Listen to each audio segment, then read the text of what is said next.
Boleh nggak saya minta tepuk tangan? Bapak Ibu sekalian, ya, di balik pria bahagia ada perempuan yang hebat. Baik, Bapak Ibu, saya akan mulai dengan strategi karir kedua. Sebelum saya menyelesaikan diri sebagai karyawan di Ciputra, saya nggak kepikir. Kemudian ketika saya masuk di masa itu, saya merasa ini sesuatu yang harus kita pikirkan, Bapak Ibu. Nah, saya mulai dengan gambar ini. Atau ada yang masih suka baca Kompas nggak ya, Bapak Ibu sekalian? Nah, ini Kompas 6 Juli, saya baca yang digital. Ada satu toko elektronik buka lapangan pekerjaan. Itu Bapak Ibu yang daftarnya. Sekarang mencari pekerjaan menjadi lebih sulit di Indonesia. Kompas memberitahu bahwa lulusan perguruan tinggi yang menganggur pada tahun ini 1,1 juta orang. 1,1 juta orang. Jumlah perguruan tinggi di Indonesia itu 4.400 Bapak Ibu sekalian. Banyak. Nah, yang nganggur ini 1,1. Bapak Ibu kalau naik Gojek atau naik Gokar atau naik Grab, satu kali ngobrol sama supirnya. Ya, saya nggak sekali ketemu sama supirnya sarjana. Oke, nah tantangan. Tapi kita lihat gambar berikut. Ini di Singapura ada job fair, ada orang 73 tahun masuk ke job fair. Biasanya kalau ke job fair umur berapa? Yang muda-muda kan? Umur 73 masuk job fair.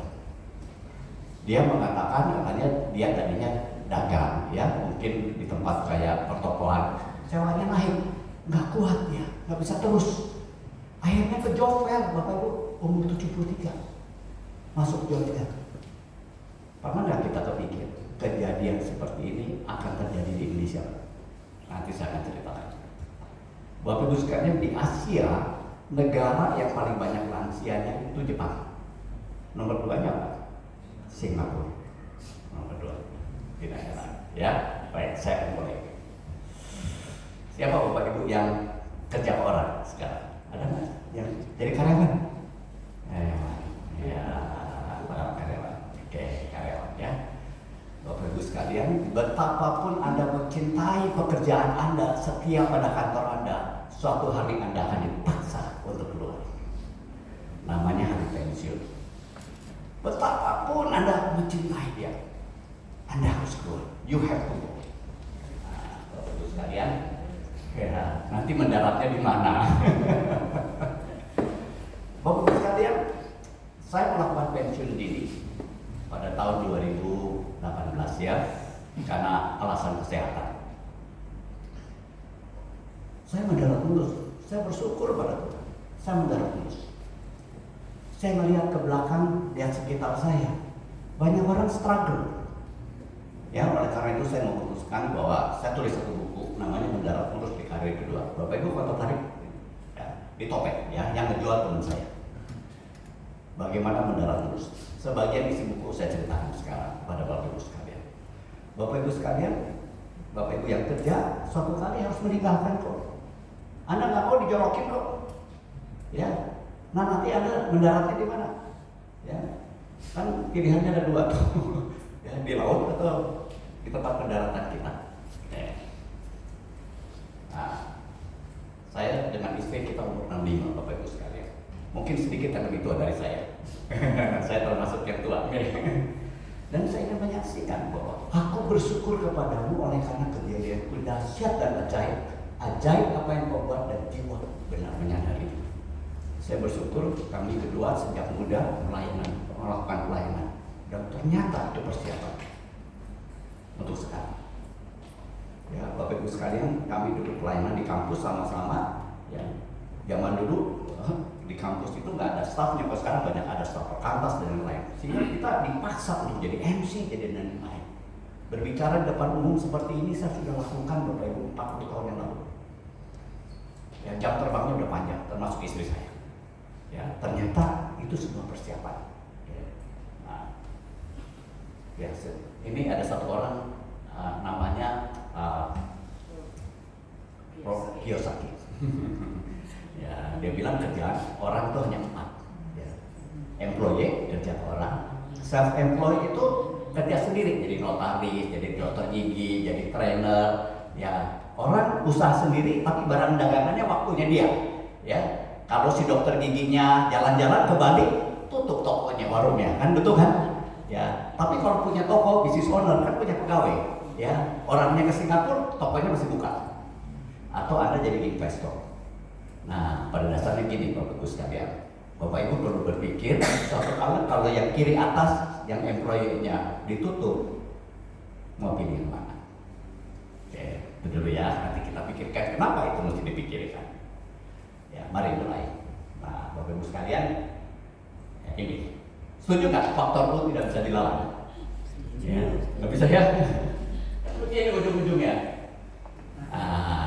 Tapi nanti saya akan cerita bagian ini, namanya assisted living. Satu masa di mana Anda perlu dibantu orang lain.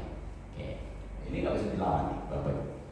Nah, siapapun sepanjang usia butuh biaya, termasuk sudah dalam kubur, betul nggak? Butuh biaya. Ya. Namun sedikit yang di sepanjang usia dapat memiliki. Oke, saya terinspirasi oleh orang tua saya, Bapak Ibu sekalian. Orang tua saya punya toko ya. Kami di Kuningan lahirnya. Saya lahir di Kuningan. Saya orang daerah. SMA baru pindah ke sini. Nah, Bapak Ibu sekalian, Tuhan memeliharakan keluarga kami. Jadi waktu saya umur 6 atau 7, orang tua saya bertobat. Waduh, kalau nggak bertobat repot. Saya kalau lihat income saya dua-duanya, waduh, ya. Tapi pertobatan mereka membuat perubahan dalam keluarga. Termasuk Tuhan memeliharakan keluarga kami, sehingga orang tua saya bisa punya toko. Bapak Ibu sekalian, waktu papi saya meninggal, ya tokonya dia yang membiayai. Mami saya meninggal, tokonya dia yang membiayai. Waktu dia masuk rumah sakit, tabungannya dia yang membiayai. Waktu dia meninggalkan, kita mesti sewa ruangan dan lain-lain, tabungannya dia. Saya kebetulan anak paling besar, ya. Saya bisa ngatur adik-adik saya ya. Saya makan bikin tabungan mami masih ada. Kalian adik-adik saya yang datang dari luar kota, ya. Pesawat kalian, hotel kalian pakai uang mami. Uang mami itu sampai meninggal pun bayar dirinya sendiri. Kita bangga. Bahkan ya karena ya, mami saya orang pelayanan Bapak Ibu sekalian ya. Ya, salah satu pelayannya unik. Kalau ada anak temannya meninggal, dia bilang sama anaknya, mulai hari ini kamu panggil saya mami. Jadi waktu dia meninggal, anak-anaknya pada datang. Ada anak saya kenal. Dan mereka berterima kasih untuk itu semua. Ya, jadi PKO-nya ada banyak Bapak Ibu sekalian. Ya.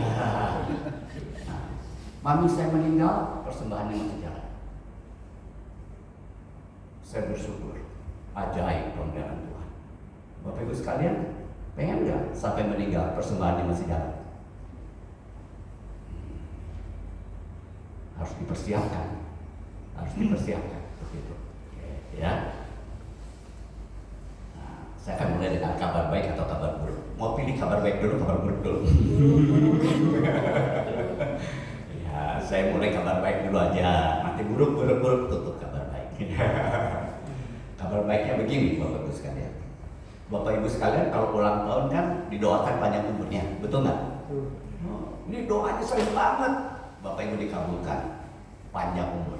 Bapak Ibu kalau lihat tren di dunia, orang yang umur 100 tahun naik tadi. Kita kan umurnya jadi lebih panjang. Nah, masalahnya begini Bapak Ibu sekalian. Kalau kita pensiun umur 56, dikasih Tuhan sampai umur 86. Ya. Kan ada 30 tahun. Betul nggak?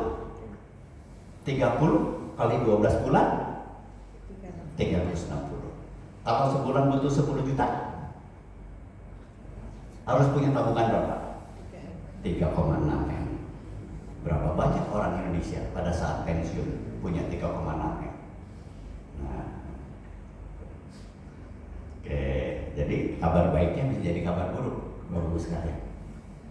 Oke. Sehingga saya kalau ditanya persiapan pensiun itu baiknya sejak kapan? Sejak muda. Jangan pikir setahun sebelumnya, telat. Sejak muda hidupmu adalah persiapan. Oke. Berikutnya Bapak Ibu sekalian. Ya, kabar buruk kedua Kerja itu sehat, Bapak Ibu sekalian. Tidak kerja itu tidak sehat. Ya, kerja itu sehat. Dan saya masih kerja. Saya kalau ditanya kok ya masih kerja. Kalau kerja itu menyenangkan, kerja itu bermakna, apa alasan gua berhenti? Betul nggak? Apa alasan gua berhenti? Ya. Nah, kami 3 tahun terakhir Bapak Ibu hampir setiap tahun lah kita pergi ke Jepang untuk ikut dalam konferensi namanya Positive Aging tentang usia tua. Nah, di sana saya berkenalan dengan istilah namanya Super Agers. Super Agers itu kalau diklik nih ada di internet ya, adalah orang-orang yang umurnya 80-an tapi otaknya 60-an. Ada. Ya, Bapak Ibu lihat aja orang 90-an, 80-an kan nggak semua sehat, betul kan? Tapi ada yang masih cerdas. Ya. Itu Pak Motariadi 90-an, teman saya cerita, wah masih hebat otaknya. Nah, Bapak Ibu sekalian, super agers cirinya apa?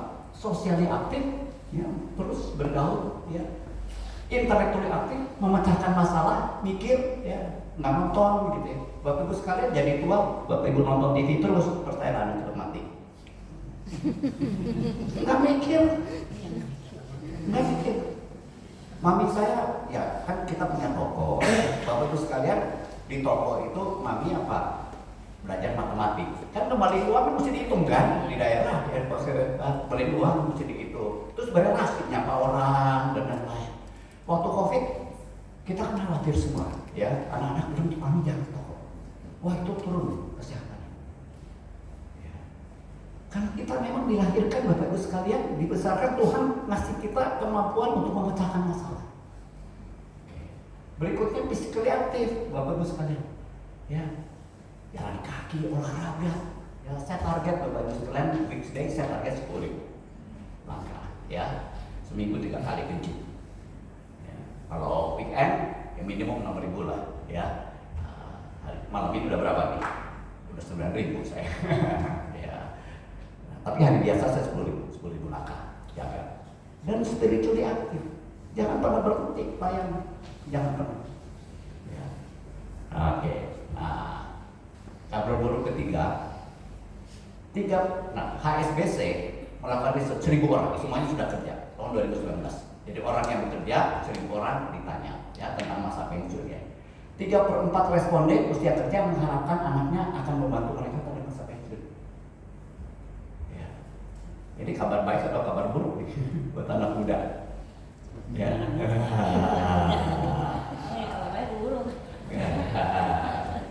Bapak Ibu pernah ada ini nggak istilah namanya sandwich generation? Bapak Ibu sekarang anak muda, tuh saya kasih gambar yang pertama, nyari kerja aja susah. Loh, Bapak Ibu udah pesan ke dia, nanti papi mami tua, kamu rawat ya, kasihan dia, sekarang aja dia bergumul untuk hidupnya nggak gampang. Nah, Bapak Ibu lihat nggak anak muda sekarang, ya, bahwa tantangan hidupnya nggak gampang, sehingga kemudian ada yang memutuskan tidak menikah, menikah tidak punya anak, atau anak hanya satu. Nah, Bapak Ibu sekalian, bayangkan dia punya anak, terus ketitipan makitan yang sudah tua-tua, itu namanya sandwich generation. Ya, jadi kepencet dia, si anak muda ini, ngurusin orang tua, ngurusin anak. Siapa yang dirugikan? Yang dirugikan cucu Anda, karena kualitas kehidupannya akan menurun. Saya ajak Bapak Ibu sekalian yang sekarang sehat dan lain, bahwa tolong Tuhan berjuang. Saya sampai akhir kehidupan saya mandiri, membebaskan anak kita supaya cucu saya punya kehidupan yang baik. Ya. Nah, ini kabar buruk keempat. Ini lansia Indonesia ya, saya pakai ini. Pakai ini saya. Kita lihat dulu yang naik. Yang naik ini apa? Presentasi daripada lansia di Indonesia. Jumlahnya naik persentasinya, Bapak Ibu sekalian. Tahun 2020 10,7% dari penduduk Indonesia di atas 60. Sekarang 12,5%. 2030 14,5%. 2045 Indonesia emas 19,5%. Hampir 20%. Kan jadi Indonesia cemas. Oke, saya jelaskan. Ya, sekarang saja BPJS, ya, dana BPJS kita dihabiskannya kebanyakan dihabiskan oleh siapa? Oleh lansia. Lansianya nambah. Artinya apa Bapak Ibu sekalian? Kalau budgetnya nggak ditambah, Bapak Ibu sakit, berobatnya 3 bulan lagi. Ya, minggu depan belum meninggal. Ketemu dokternya 3 bulan lagi. Karena antriannya panjang. Oke. Tapi lihat, problem berikutnya lagi Bapak Ibu sekalian. Ya, ini yang turun apa? Ini adalah jumlah anak muda yang kerja untuk bayar pajak. BPJS dari mana? Kan dari pajak, Bapak Ibu sekalian. Ya, pada tahun 2015 yang bayar pajaknya 12, satu orang tua didukung 12. Lah, anak mudanya kan makin sedikit. Oma saya 10 saudara, mami saya 7 saudara, saya 4 saudara, anak saya 2 saudara. Betul kira-kira kayak begitu Bapak Ibu sekalian? Kan makin sedikit. Pada tahun 2045, ya, lihat Bapak Ibu tuh, ya, satu orang tua didukungnya oleh 5 anak muda, hanya 5. Jadi gimana caranya dapat supaya pemerintah dapat uang lebih banyak untuk bayarin kita yang tua-tua? Pajak lebih tinggi, betul nggak? Pajaknya dinaikin, tapi bisa nggak anak muda kita? Bapak Ibu sekalian, kalau Anda sekarang sudah mempersiapkan diri untuk mandiri sampai nanti usia tua, Anda sudah tolong Indonesia. Anda sudah nolong Indonesia. Ya. Baik, yang nanti kita bisa tanya jawab banyak tentang ini. Ya. Tapi ada kabar baik terakhir. Ya, Bapak Ibu kita bacakan sama-sama karena ini kabar baik. Ya. Ya, Amsal 3, 13, 17 ya. 1, 2, 3. Berbahagialah orang yang mendapat hikmat, orang yang memperoleh kepandaian, karena keuntungannya melebihi keuntungan perak dan hasilnya melebihi emas. Ia lebih berharga daripada permata, apapun yang kau inginkan tidak dapat menyainginya. Unggul hayam ada di tangan kanannya, di tangan kirinya kekayaan dan kehormatan. Jalannya adalah jalan kebahagiaan, segala jalannya sejahtera semata. Bapak Ibu jangan pernah tinggalkan Tuhan. Memasuki usia tua, teruslah melayani. Alami terus pemeliharaan Tuhan. Jangan pernah Anda pensiun dari pelayanan. Kalau Anda nggak boleh jadi majelis lagi, Anda besuk orang, Anda orang. Ya, jangan batasi pelayananmu dengan jabatan gereja. Bimbing anak muda, kunjungi orang. Ya, biarlah janji ini berlaku untuk kita semua. Jangan pernah berhenti. Oke. Nah, sekarang saja Bapak Ibu berpikir ya. Ini paradigma lama Bapak Ibu sekalian. Kita kan paradigma lamanya begini. Ya. Nah, ini masa tidak bisa kerja ke sekolah, masa kerja, terus masa tidak kerja nih. Kalau meninggalnya 96-40 tahun, lama banget. Itu paradigma lama. Saya mengajak Bapak Ibu memiliki paradigma baru ya. Bahwa kenapa berhenti bekerja? Kenapa? Terus saja, kecuali memang masa tidak bisa bekerja lagi. Ya. Dan nanti apabila kita harus yang terakhir ini masa tidak bisa bekerja, supaya kita punya tabungan untuk membiayai. Ya. Mari bercita-cita sampai kita meninggal tetap bayar pajak. Bangga bisa bayar pajak. Anda berarti punya. Saya ketemu seorang pengusaha yang hebat menurut saya Bapak Ibu sekalian ya. Ya. Dia di alatnya dia, di produknya dia kuasai market share Indonesia 70%. Dia bilang ke saya begini, saya ini kalau bayar pajak katanya, ya saya nggak pernah nipu, katanya biarin aja. Sebenarnya apa? Kalau pajaknya saya anggap kemahalan, saya naikin atasnya. Betul kan Bapak Ibu ya? Kalau pajaknya Anda akan berkemahalan, naikin aja salesnya supaya pajaknya jadi kecil. Dan itu mendorong dia. Wah sekarang jadi besar dia, kan kita dorong terus ke atas. Ya, dia akan tetap bayar pajak.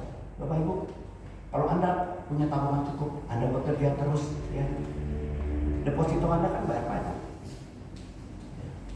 Bayar pajak menunjukkan kemandirian dan kontribusi. Ya. tidak nunggu bantuan pemerintah, tidak tunggu bantuan orang lain di usia tua. Nah, sehingga masa kerja terus, pensiun kan kata pensiun. Saya berikan Bapak Ibu sejarah pensiun apa? Ya, ini yang pertama kali menciptakan pensiun di satu negara, namanya Bismarck. Depannya apa ya? Otto Bismarck. Ya, Otto Bismarck itu kansler Jerman pada tahun itu Jerman. 1800-an. Pada zaman itu sosialisme masuk ke Eropa. Ya. Wah, si Jerman takut sosialisme masuk ke negaranya dia. Si Bismarck ini bikin satu kebijakan negara yang pintar sekali. Dia bilang begini, ya, saya menentukan dan bikin aturan setiap orang Jerman yang usianya 65 tahun plus dapat gaji dari pemerintah, namanya pensiun. Oh, semua orang senang kan? Anda umur 65 masih dapat gaji. Kenapa itu hebat Bapak Ibu sekalian? Karena rata-rata umur orang Jerman pada saat itu 47. Jadi yang dapat sedikit banget, yang bahagia semua, tapi yang dapat sedikit. Hebat dia. Rata-rata penduduk umur 47 dijanjiin umur 65. Ada yang umur 65, sedikit banget. Tapi itu menenangkan seluruh rakyat. Itu sejarahnya pensiun. Sebuah keputusan yang sebenarnya politik. Bapak Ibu sekalian. Ya. Nggak ada kamusnya Bapak Ibu pensiun. Coba tak lihat di Alkitab. Kalau bekerja itu menyenangkan, kalau bekerja itu bermakna, kenapa mesti berhenti? Ya. Oke. Ya. Nah, strateginya begini, Bapak Ibu, karena Indonesia ini ada pensiunnya, saya usul begini strategi. Bapak Ibu sekalian, ini karir 1. Anda siapkan karir 2. Ya. Selama Anda di karir 1, pikir karir 2. Selama Anda di karir 2, pikir Anda di karir 3. Satu kali mungkin harus begini. Siapa bilang tidak bisa berkarir? Bisa lakukan sesuatu. Ya Bapak Ibu, siapa yang pernah lihat YouTube-nya Ibu Sian Hosea? Siapa bacanya? Ya, yang Ibu Sian Hosea, ada pernah dengar? Namanya Sian Hosea. Ibu klik di YouTube. Nenek-nenek jadi YouTuber. Lihat kontennya dia. Kontennya konten daging, mutu. Tentang masa tua, tentang bagaimana dia dengan menantu, tinggal di Pati Jompo dan lain-lain. Dan kalau Bapak Ibu lihat di YouTube-nya dia, Ibu Sian Hosea ini orang DKI, setahu saya. Orang DKI di Surabaya, ya. Dia dandan gitu Bapak Ibu sekalian, lihat belakangnya segala. Dia memang sengaja menjadi YouTuber. Loh, sudah pensiun banget, 80-an kali umurnya. 80-an. Mungkin boleh diundang untuk kemarin. Akan terinspirasi ada dari dia. Ya. Ngomongnya bukan yang ecek-ecek, ngomongnya bermakna. Boleh ya? Sian Hosea namanya, Sian Hosea. Ya. Oke.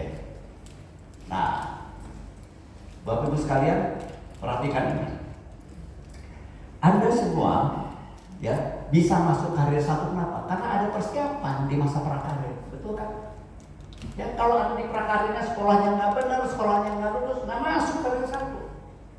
Demikian juga teman-teman, kalau ingin mendarat mulus di karir 2, karir 1 Anda harus bagus. Waktu kita berprestasi di tempat pekerjaan, jangan sekedar berprestasi karena kewajiban perusahaan. Kita sedang persiapkan diri kita. Gua lagi bikin rapor buat karir 2. Buatlah karir 1 Anda sedemikian bagus, sehingga pada saat di karir 2 bukannya mencari pekerjaan, tapi pekerjaan yang cari Anda. Saya ingin menyampaikan pada yang muda ini, yang masih di karir 1. Buatlah karir 1 Anda sedemikian bagus, sehingga pada saat Anda karir 2, pekerjaan yang cari Anda. Bukankah kita juga dititahkan bekerja untuk Tuhan? Betul kan? Ya. Orang yang bekerja untuk Tuhan, ya karir 1-nya sebagus mungkin. Apa rasanya kita tidak sebagus mungkin di karir 1? Ya. Bapak Ibu sekalian, kalau Anda yang suka di bidang sales, ya ada satu tokoh yang sangat terkenal di dunia di sales, namanya Joe Girard. Ya. Joe Girard ini adalah salesman pertama yang namanya masuk dalam Guinness Book of Record. Karena 1 tahun dia jual kira-kira 300 buku lebih, 300 mobil. Sedemikian terkenalnya Jubirat pernah diundang Astra, mungkin tahun 80-an. Ya, dan setahu saya pada saat dia datang dibayar 250.000 US. Si Jubirat lulusan SMP. Saking terkenalnya kan bikin buku dan lain-lain. Nah, waktu saya muda, saya pernah kerja sales, Bapak Ibu sekalian. Ya, saya suka baca bukunya dia. Nah, saya ingin ceritakan ya, bagaimana dia menginterpretasikan Alkitab dengan caranya dia, tapi membuat dia berhasil. Ya, dia bilang begitu. Di Alkitab, Tuhan Yesus mengatakan kalau orang meminta kamu berjalan 1 mil, berjalanlah 2 mil. Ya, kalau orang meminta bajumu, berikan juga jubahmu, ditampar pipi kiri, berikan pipi kanan. Si Jubirat ini lulusan SMP, menerjemahkan itu sederhana sekali. Dia bilang begini, kalau bos gua nyuruh gua jual bulan ini 10 mobil, gua berjuangnya berapa? Dia selalu naikin 2 kali target. Tidak heran, jadi hebat. Sekarang untuk teman-teman yang sekarang masih bekerja, apa alasan kita tidak berprestasi? Tidak ada alasan. Bekerja untuk Tuhan harus berprestasi. Ya. Dan itu adalah rapot kita untuk karir kedua. Kalau kita mulus di karir kedua, Anda punya persiapan yang sangat baik di karir ketiga. Ya. Ya. Nah, memiliki persiapan finansial hidup tanpa kerja di karir ketiganya. Karena memang sudah bisa kerja barangkali. Anda bisa jadi YouTuber mungkin ya, kalau YouTuber kan bisa di kamar. Ya. Baik ya. Nah, ini masalah berikutnya. Namanya lifespan and health. Gini teman-teman Bapak Ibu sekalian. Masa hidup orang bisa 80, tapi ada satu masa hidup kita perlu dibantu orang lain. Jadi ada lifespan umur berapa, ada health span berapa tahun kita sehat bisa bergerak begini. Nah, gapnya itu adalah berapa tahun sih rata-rata orang hidupnya dibantu orang lain. Ya, di rumah saya sekarang ada mertua saya namanya Jenny. Dia sudah 5 tahun kira-kira ya, itu dibantu ada suster. Dia udah 5 tahun. Di dunia rata-rata berapa tahun? 9,6 tahun, hampir 10 tahun. Bapak Ibu pernah pikirkan nggak? Kalau tiba-tiba kita masuk assisted living itu, yang bisa bertahun-tahun, Anda akan tinggal dengan siapa, dengan dia siapa. Tidak harus Bapak Ibu sekalian 10 tahun. Ya, saya punya teman, papanya meninggal umur 92, aktif terus jadi konsultan pajak, ya, sakit masuk ICU mungkin 2 minggu atau seminggu meninggal. Nah, banyak orang mengharapkan seperti itu, lifelong die short namanya, lifelong die short, ingin semua pastikan. Bagi saya begitu, ya, bagi saya waktu sakit kita bawa ke rumah sakit, malamnya udah meninggal. Ya, di rumah masih oke, ya segala ya. Jadi life-nya long, die-nya short. Nah, Bapak Ibu sekalian, life-nya long, die-nya short itu tadi itu yang 4. Ya, socially aktif, ya, intellectually aktif, ya, lalu spiritually aktif. Ya. Nah, Bapak Ibu sekalian, ya, jangan sampai pernah berhenti, ya, terus pelayanan untuk Tuhan. Ya. Baik. Nah, ini.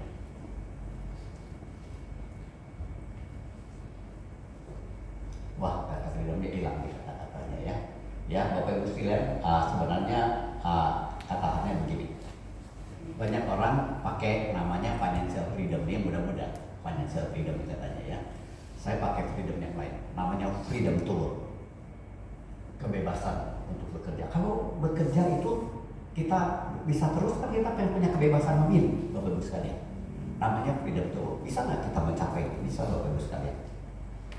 Tapi Anda harus persiapan untuk yang muda-muda. Anda harus persiapan. Kalau Anda punya quality, ya, Anda akan punya freedom tool. Ya, saya kerja lama di Ciputra, Bapak Ibu sekalian. Waktu Pak Ciputra hendak bikin buku biografi dia cari siapa pengarang terbaik, pengarang biografi terbaik. Dan dia ketemu dengan Albertine Endah namanya. Ya, Bapak Ibu nanti kalau Bapak Ibu klik di internet. Albertine Endah itu penulis biografi orang-orang terkenal Indonesia. Jokowi oleh dia, Ibu Ani Yudhoyono oleh dia, ya, Suci Susanti oleh dia, Pak Dato Tahir oleh dia. Nah, termasuk bos saya. Nah, Saya nego sama Albert ini. Saya bilang, Albert ini berapa nih fee untuk tulis buku? Coba ada yang bisa tebak berapa dia minta? Hanya tulisan dong. Ya. Dia minta 500 juta setengah M. Ya, Dato Tahir bayar 1 M. Oke. Albertin begitu hebat Bapak Ibu sekalian, sehingga dia bisa milih. Saya tanya pada dia, kenapa ke Pak Ciputra, yuk bisa kasihnya cuma 500 juta? Kan harganya 1 M, karena gua pengen katanya. Gua memang pengen nulis Panci. Ya. Ada yang gua gratisin katanya. Siapa? Susi Sukamti. Karena gua pengen. Ya, ada tokoh politik saya nggak mau sebut namanya. Gua nggak mau sama dia. Dia mau bayar berapa? Gua nggak mau. Nah, itu orang yang punya kualitas. Dia punya freedom tuh. Karya satu itu adalah Anda jangan sampai berhenti belajar. Jangan sampai berhenti belajar. Supaya karya dua Anda punya freedom tuh bisa pilih kerjaan. Karena kerjaan yang cari Anda. Bapak Ibu sekalian, kata bertumbuh di dalam Alkitab itu enggak sekali. Indah sekali. Alkitab enggak sekali. Amsal itu ngomong soal tentang hikmat itu berkali-kali. Jangan sampai kita kehilangan mutiara-mutiara. Nah, Bapak Ibu sekalian, ya nanti di kali 2 kan nanti bisa flexi time atau ya self employed ya, jadi trainer atau jadi konsultan. Sekarang jadi konsultan Bapak Ibu sekalian, atau investment yang low risk ya, zamannya high risk ya. Ya, sehingga nanti Anda pada kali ketiga tuh punya freedom to decide. Ya, bisa schedule sendiri, bisa pelayanan. Nah, ringkas Bapak Ibu yang sekarang masih kerja ya di kali 1, waktu Anda pensiun, Anda kan dapat uang pensiun ya. Anda targetnya uang pensiun Anda jangan pakai buat yang ketiga. Kita harus targetkan bahwa Anda sudah punya karir kedua. Uang pensiun Anda ini gunakan buat ujung. Dan targetkan di 2 bisa kerja. Oke. Artinya apa? Belajar berkarya sepanjang hayat. Bapak Ibu sekalian, pesan aktif. Belajar berkarya terus sepanjang hayat. Ya. Nah, ini Bapak Ibu. Kenapa yang memulai karir 1 akan jadi kesulitan dalam memasuki karir kedua? Ini Amsal udah kasih tahu. Ini. Ya, kita ulangi. Baca sama-sama Bapak Ibu ya supaya kita hafal ya. Amsal 1 ayat 32. 1, 2, 3. Sebab orang yang tak berpengalaman akan dibunuh oleh keengganannya, dan orang bebal akan dibinasakan oleh kelalaiannya. Bapak Ibu yang masih kerja kan belum punya pengalaman di karir 2, betul kan? Anda masih di karir 1. Anda tidak berpengalaman dan Anda akan dibunuh oleh keengganan mempersiapkan diri, keengganan belajar, keengganan mengumpulkan. It will kill you. Gumulkan, dikasih tahu Pak kita. Sebab orang yang tak berpengalaman akan dibunuh oleh keengganannya, kemalasannya. Jangan malas. Nah, ini Bapak Ibu sekalian ya.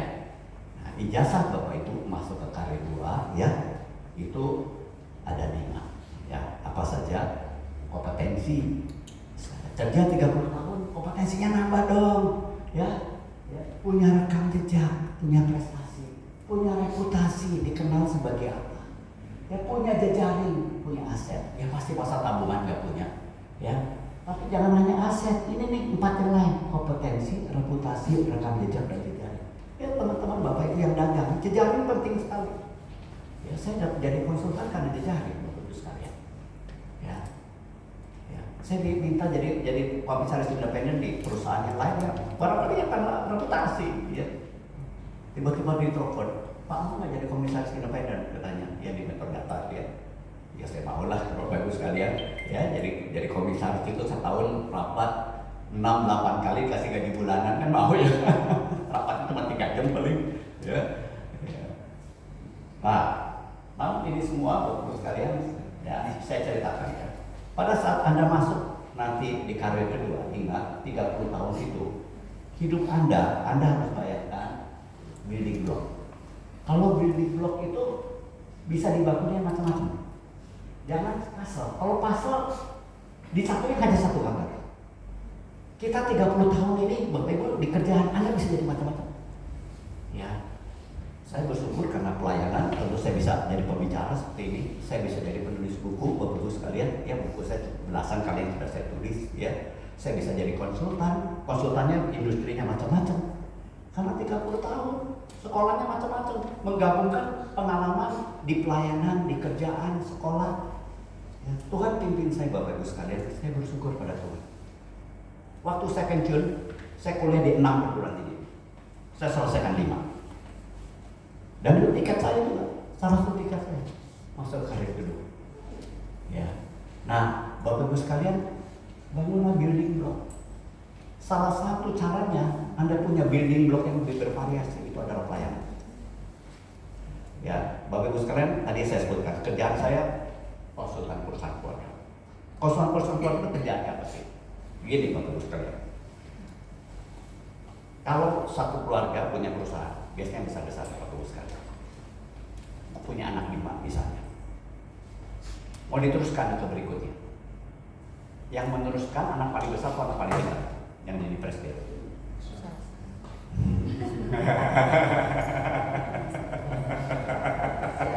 Ya, itu sama salah. Nggak gampang. Perusahaan keluarga banyak kerumitan.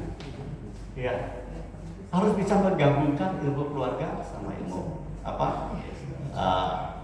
Ilmu bisnis. Ya.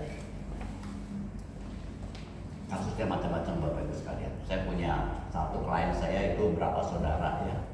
Ya saya nggak mau sebut jumlahnya, tapi takut Bapak Ibu tahu. Soalnya orang yang minta dirahasiakan. Itu ribut. Dikeluarin satu-satu. Banyak urusan keluarga. Ya. Saya punya kerjaan Bapak Ibu sekalian sebagai apa? Sebagai mediator. Ujungnya bikin konstitusi, bikin kesepakatan di antara mereka. Ya.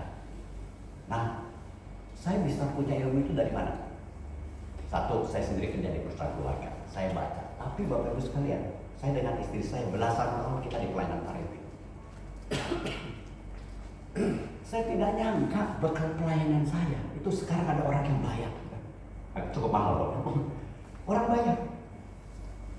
Waktu dulu saya pelayanan, gak nyangka bahwa itu jadi bekal saya. Saya mengatakan, mendeklarasikan pada Bapak Ibu sekalian keindahan Tuhan baik. Ya, waktu pelayanan gak mikir ujungnya gue jadi apa, pokoknya mau pelayanan. Tiba-tiba itu kok jadi amunisi buat masa depan. Banyak saat kita, ya seperti itu. Ya. Ya. Nah, namun jangan lupa Bapak Ibu sekalian, Bapak Ibu punya 5 ini, ada fondasi yang lain. Ya, fondasi yang lain Anda harus sehat. Ya, dan ingat, paling bawah apa? Ya, batu karang yang teguh. Tuhan yang tahu masa depan kita. Ya, di atas batu karang yang teguh, hidup sehat, Bapak Ibu sekalian. Lalu bangun kompetensi, bangun rekam jejak, bangun reputasi, bangun jejaring, dan manfaatkan aset dengan sebaik mungkin. Ya. Nah, kesimpulan saudara, pensiunkan kata pensiun. Eager to stay ready to live. Anda kalau kerja sekarang, Bapak Ibu sekalian, dengan AI dan yang lain, di pikiran kita ini eager to stay, artinya senang kerja di sini. Tapi di balik kepala yang lain bilang, saya mesti siap kapan saja. Ya, Bapak Ibu, AI ini dampaknya menurut saya akan besar sekali dan cepat. Ya. Eager to stay, but ready to live. Ya. Lalu kesiapan akan pensiun ini memperlihatkan kesiapan menuju karir kedua. Saya kalau ditanya, berapa tahun sih Bapak persiapan untuk karir kedua? Saya bersyukur pada Tuhan, sebelum saya menikah saya sudah persiapan. Saya 4 saudara, Bapak Ibu sekalian, yang kerja orang cuma saya. 3 saudara saya yang lainnya. Jadi saya sama adik-adik saya ini punya investasi, kita punya usaha bareng dan lain-lain. Ya, diajak oleh mereka sebelum menikah dengan dia. Jadi saya punya persiapan jangka panjang. Ya, dan juga ternyata itu menjadi persiapan untuk karir kedua saya. Ya. Jadi yang mudah-mudahan jangan tunggu 1 tahun sebelum pensiun, telat. Telat. Ya. Ya. Baik. Oke, ada pertanyaan? Saya silakan Bu, ada pertanyaan. Ya. Ya. Ya. Bapak Ibu, saya mau tanya. dulu. Boleh. Selamat malam Pak Tanius. Ya. Saya agak sedikit penasaran sih sama karir Bapak. Mungkin kan nggak semua orang, mungkin kami nggak secemerlang Bapak gitu kan, atau mungkin kami kan pasti startnya beda-beda ya. Tapi mungkin Bapak bisa sedikit sharing bagaimana sih mempertahankan di satu perusahaan, atau mungkin sempat berpindah, tapi untuk stay di satu perusahaan dengan sebaik mungkin. Kadang-kadang kan naik turun ya, lingkungan pekerjaan dan lain-lain, dan apa yang membuat Bapak tuh tetap konsisten ingin belajar terus segala macam. Padahal kan kadang-kadang juga orang berpikir kalau gua kerja sama orang yang kaya bosnya, kitanya nggak kaya. Mungkin ada sebagian orang berpikir seperti itu. Mungkin apa yang membuat Bapak tuh eager gitu loh, tetap memberikan yang terbaik untuk perusahaan dan berkarir gitu. Terima kasih Pak. Ya, ini panjang tapi saya ambilkan beberapa kejadian penting dalam hidup saya. Ya Bapak Ibu sekalian, saya bersyukur pada Tuhan waktu saya mahasiswa, saya ikut pelayanan mahasiswa ya. Nah, jadi saya dibina, saya dimuridkan waktu di kampus, dan saya juga memberikan orang lain. Nah, keluarga saya miskin enggak Bapak Ibu, kan kaya sekali ya. Mereka, orang tua saya bisa sekolahkan saya sampai S1. Nah Bapak Ibu sekalian, waktu saya selesai S1, saya sebagai sarjana teknik sipil, saya kerja di satu perusahaan. Ternyata di perusahaan itu Bapak Ibu sekalian ada korupsi, dan saya riang lah, saya langsung saya laporin ke bos. Saya jadi whistleblower Bapak Ibu sekalian. Wah, mami saya takut sekali. Wah itu kamu jadi lawan sekantor tuh katanya. Ramai itu di kantor. Nah saya gelisah. Nah, lalu saya baca tuh pas Yang Mulia baru berdiri. Pengen sekali jadi MBA, tapi minta ke orang tua saya. Aku ingin MBA, ngomongnya kemana? Mahal sekali. Satu-satunya cara untuk masuk Prasmo adalah lewat beasiswa. Ya, saya bersyukur. Saya melihat pimpinan Tuhan, saya lolos beasiswa. Saya dapat beasiswa di Prasmo, Bapak Ibu sekalian. Nah, waktu masuk Prasmo, ini salah satu dosen saya, menurut saya sih dia ngomongnya iseng sih. Kalau saya pikir sekarang dia iseng lah ya. Dia ngomong saya begini, kamu anak beasiswa ya? Dia, kamu ini sekali dapat C, satu kali aja kamu dapat C, saya bisa keluarin kamu kapan saja. Wah, kaget saya. Jadi choice saya hanya A sama B. Wah, saya langsung kaget. Saya bilang, saya ingin menjadi best student yang terbaik. Merasa terancam. Ya, pendek cerita Bapak Ibu sekalian, itu kelas ada 6. Kelas 1, 2, 3, 4, 5, saya juara 2. Nggak pernah 1, 2 terus. Tapi terakhir namanya modul keseluruhan. Saya bilang, saya di kelas yang nomor 1 kalahnya orang lain, nomor 2 kalahnya orang lain. Pada saat semuanya dikumpulin, akhirnya saya nomor 1. Ya, dan pada saat modul yang terakhir, terima kasih pada Tuhan, saya dari top student-nya. Pada saat top student-nya itu Bapak Ibu sekalian, tiba-tiba ya pada saat wisuda, Ciputra datang karena dia ketua yayasan. Nanya sama rektor lah gitu ya, siapa best student-nya? Ya saya dikenalin. Lalu Ciputra bilang, kamu habis wisuda bareng sama saya ke kantor. Oh, Bapak Ibu sekalian, itu cukup heboh di Prasmo ya, karena saya setelah wisuda, bajunya di set TV, saya satu mobil sama Panci. Ya, lalu saya ditawarin kerja di tempat dia. Bapak Ibu sekalian, kalau pada saat itu pacinya pilek, itu nggak datang, saya nggak ketemu loh. Kalau sayanya keceplok, jadi juara 2 lagi, bukan saya loh. Ya, thanks juga. Ya. Sekarang cerita berikutnya.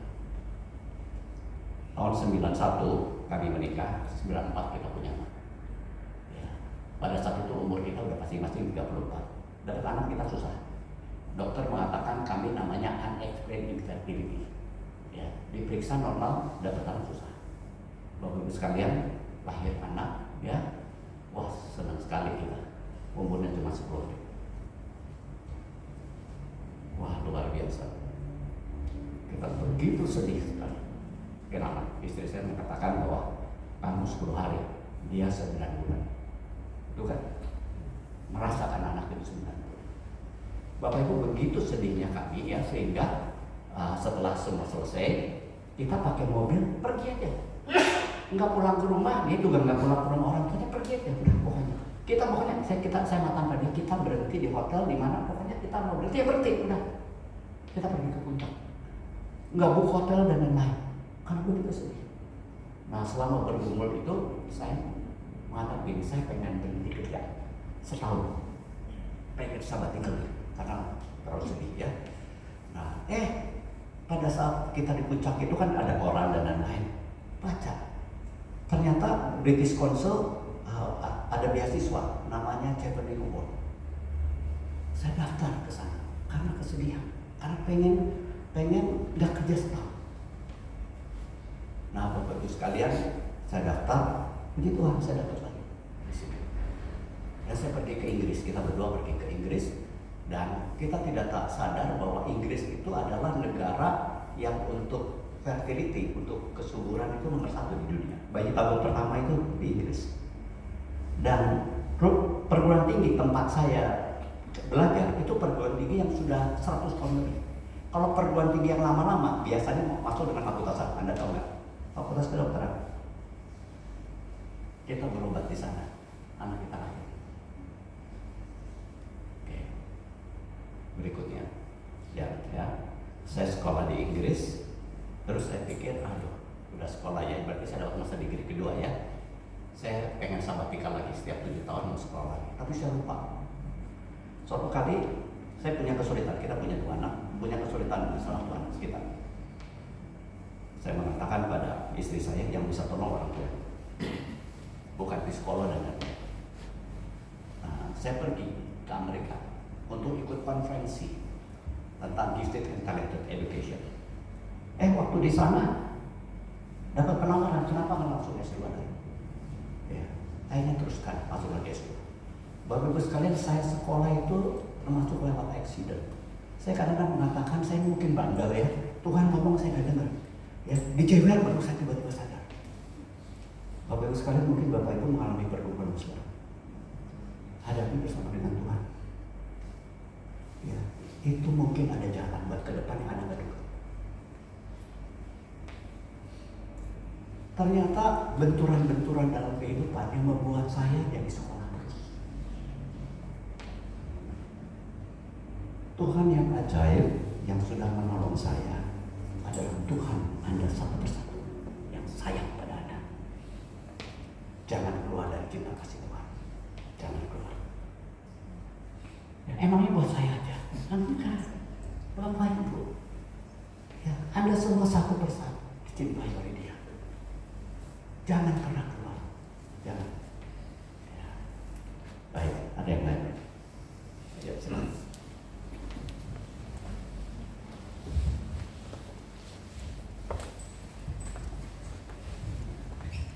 Selamat malam, nama saya Adi. Saya di sini melayani di youth, gitu ya. Saya punya 2 pertanyaan Pak, gitu ya. Yang pertama adalah di youth ini kan berisi generasi yang sering diklaim dengan the strawberry Gen Z, gitu ya. Dan somehow mungkin giving them the concern doesn't enough. Kadang kita menunjukkan beberapa hal yang seperti Bapak tunjukkan gitu, terkadang bagi mereka compare to another street gitu. Nah, bagi saya mungkin ada sesuatu yang bisa dilakukan oleh community. Saya nggak tahu apakah ada yang efektif, entah dalam church community atau di luar gitu. Nah, menurut Bapak apa yang bisa dilakukan? Gitu. Yang pertama. Lalu yang kedua adalah as a young parents, kalau Bapak tadi bilang tentang doing a second miles, gitu ya, melakukan sesuatu yang gerakan yang lebih jauh begitu. Di kota yang sangat pace-nya cepat ini begitu, pasti ada something yang dikorbankan. Entah itu waktu, perhatian begitu ya, dan lain-lain. Menurut pengalaman Bapak as a family man, gitu, bagaimana menyeimbangkan ini? Atau mungkin apa tantangan dan sebetulnya apa yang bisa kita ingat begitu untuk kemudian kita punya fokus, tatapan tajam, tetapi kita tahu how to handle. Terima kasih Pak. Ya. Mungkin yang kedua nanti saya taruh bagian saya lihat terakhir ya, saya lihat pertama. Saya masih ada satu bagian lagi, saya jelaskan. Gitu. Anak muda kita sudah punya tanah, nggak gampang. Waktu saya lulus perguruan tinggi tahun 84, untuk bisa punya rumah di Jakarta itu 40 kali gaji. Ya, saya di properti Bapak Ibu. Saya dulu jualan rumah ya, jadi tahu ya zaman itu. Ya, cukup 40 kali gaji. Sekarang dapat dengan 100 kali gaji, nggak tahu tinggalnya di mana. Bahkan ada yang mengatakan tidak kebeli. Anak muda kita punya tanah. Bisa nggak kita bantu? Saya mendorong Bapak Ibu yang sudah diberkati Tuhan dengan bisnis, dengan posisi mentor anak muda. Bapak Ibu sekalian, saya pensiun dini 2018. Ya, saya tahu akhirnya bagaimana Tuhan memandu saya untuk pensiun karena kesehatan, Bapak Ibu sekalian. Oke. Nah, kan kemudian COVID itu semua nggak bisa pergi kemana-mana. Saya dengan istri saya, kita bikin KTB. Saya bersyukur pada Tuhan. Ada momen yang mungkin hanya sekali dalam sejarah, kita pergunakan dengan sebaik mungkin. Kita bikin KTB karena orang banyak di rumah, termasuk dengan anak muda. Saya bikin KTB yang temanya tema mereka. Bagaimana mengembangkan karir. Bagaimana jadi direktur. Saya pengalaman jadi direktur. Saya bisa bikin KTB-nya. Bagaimana jadi direktur. Ya. Terus ya, saya bikin bahannya tapi bukan saya yang pimpin. Bagaimana KTB semua. Ya, bagaimana menembus pasar kerja. Saya dorong Bapak Ibu sekalian ya, yang Tuhan sudah berkati, minta Tuhan kirim kepada Anda menti. Jangan sampai sepanjang kehidupan tidak pernah mentor orang. Jangan sampai kita tidak pernah memuridkan orang. Ya. Saya juga dorong kalau Tuhan berkati Anda punya uang, invest di bisnisnya anak muda. Jadi mentor. Saya merasa gereja yang dibutuhkan anak muda sekarang bukan gereja dengan musik yang ringan-ringan, tapi gereja yang bisa membantu mereka menjalani kehidupan. Ya. Istri saya bersekolah minggu. Ya, tapi dia punya satu syarat di sekolah minggunya dia, karena batita ya saya. Ya, anaknya masih kecil-kecil, tidak boleh yang datang hanya anak, orang tuanya harus ada. Suster juga nggak boleh, karena itu adalah paling tinggi. Kita ini bukan tenaga outsource, ya bukan babysitter. Sementara orang tuanya lagi apa, kita babysitter. I want you to be here. Dan dia ingin ke situ. Ya. Istri saya ini punya KTB dengan ibu muda, sudah 4 tahun, 5 tahun, hampir 4-5 tahun, beda usianya 30 tahun.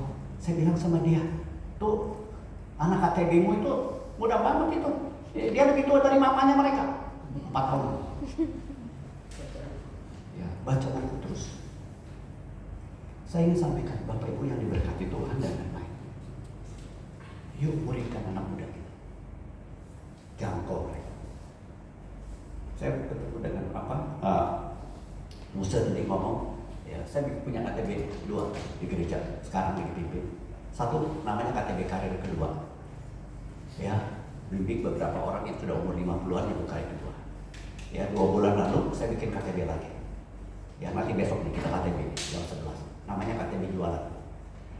Saya punya pengalaman jualan. Saya bekas orang sales. Ya. Saya cari anak-anak muda yang hidupnya banyak dari jualan, kita setiap bulan ketemu, ngobrolin apa tentang target dan doa sama-sama. Saya mengatakan pada mereka, saya ingin lihat kalian sukses melalui pemeliharaan Tuhan. Kalau kalian sukses, jangan lupa menggereja kita. Bapak Ibu, yuk kumpulkan ini. Saya ajak Bapak Ibu sekalian memuridkan. Itu baik jawaban yang pertama ya. Nanti saya terakhir saya selesaikan dulu ya. Kasih ya. Saya sampai jam berapa Bu?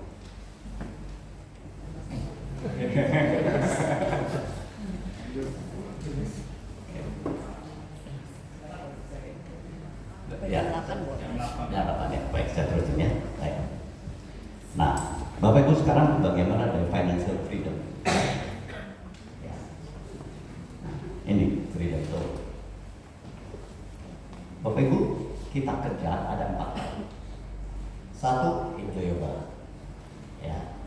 enjoyable, kerjaannya menyenangkan, cocok nih sama Tuhan. Ya. Kedua, expertise, ilmu kita kepake dan kita juga belajar. Ketiga, empowering, kita punya dampak. Kita kalau kerja itu pengen punya dampak. Bapak Ibu sekalian, saya kerja di perusahaan keluarga konsultan. Saya taruh dalam hati saya adalah peacemaker. Saya menciptakan perdamaian. Saya merasa pekerjaan saya bukan hanya menghasilkan uang, tapi pekerjaan saya bantu keluarga untuk balik. Ya. Dan earning, ada penghasilan. Ini kerja Bapak Ibu, ya kan pakai ini kira-kira. Ya. Nah, coba bayangin kalau dapatnya hanya 3, ya. Yang A, kita kerja dapat A, ya, enjoy, ya. Kalian kita kepake, uangnya ada, tapi rasanya nggak berdampak. Ya. Kalau B, Bapak Ibu sekalian, enjoyable, expertise, nggak ada earningnya. Bapak Ibu bisa capai itu.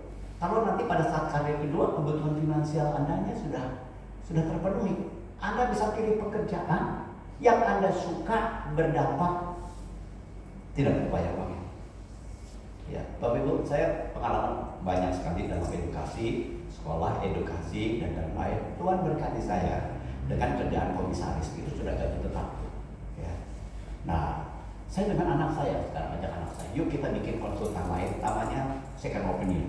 Itu untuk bantu NGO dan sekolah Kristen.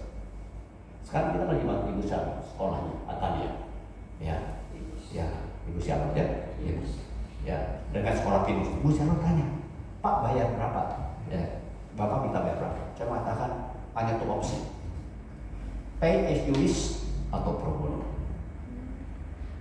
Pay as you wish berapapun, saya akan berikan semua kehadiran saya. Pay as you wish atau pro bono, enggak apa-apa.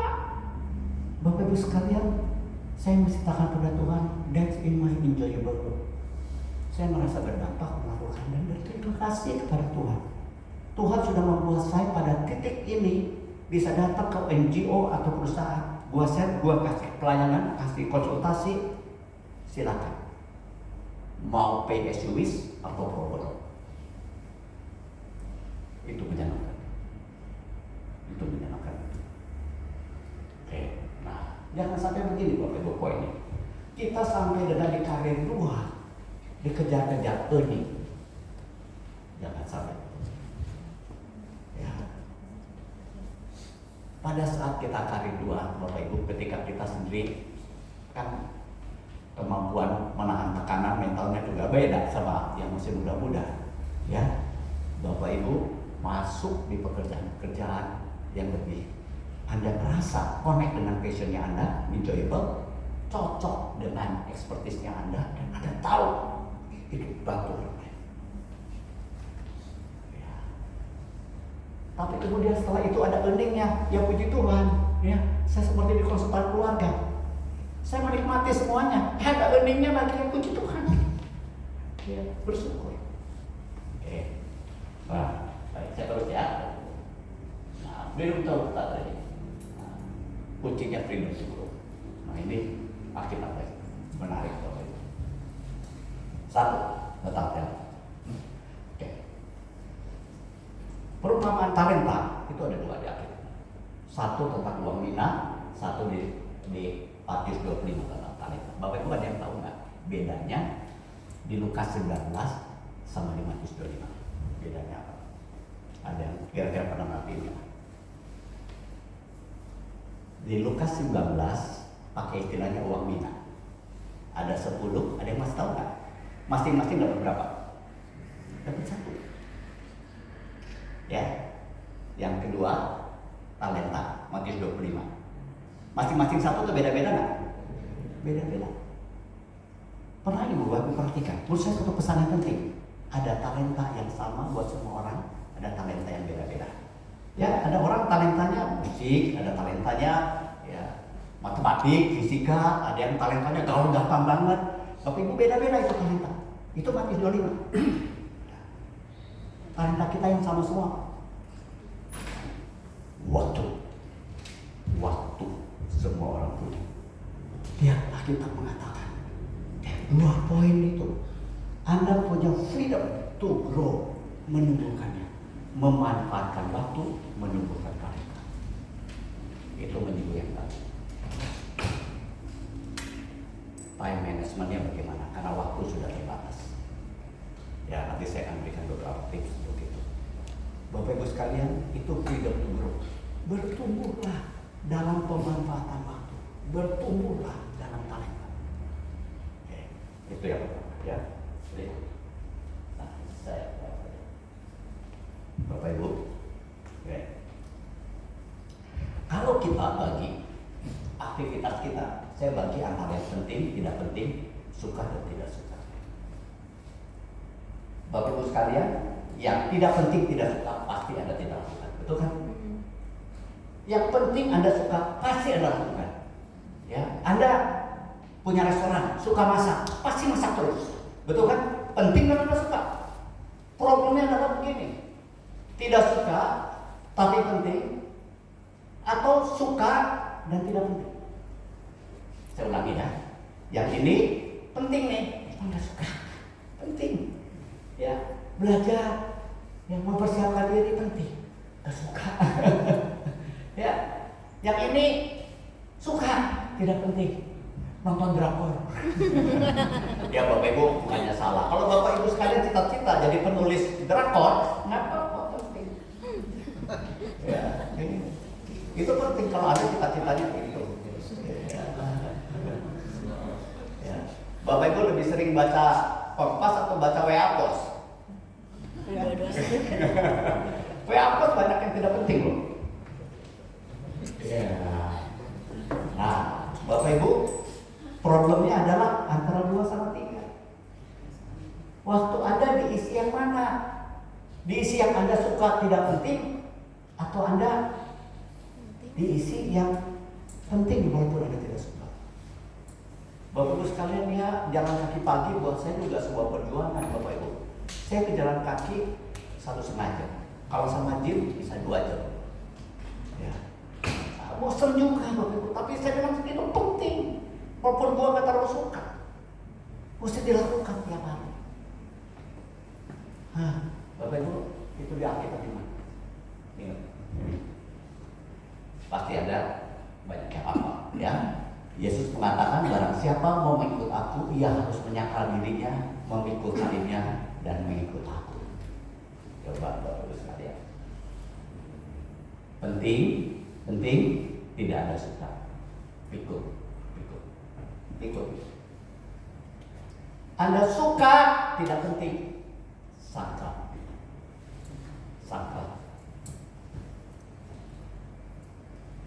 Bapak Ibu lihatlah, indah sekali ya Alkitabnya. Bapak ikut itu, Bapak Ibu ikut itu. Waktu kita hanya 24 jam, isi yang penting.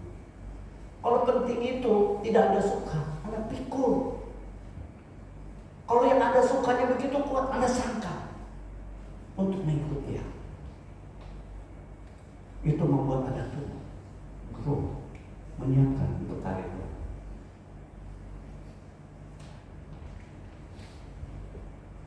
Berikutnya, ya, konsep ketiga, kita sebut konsep.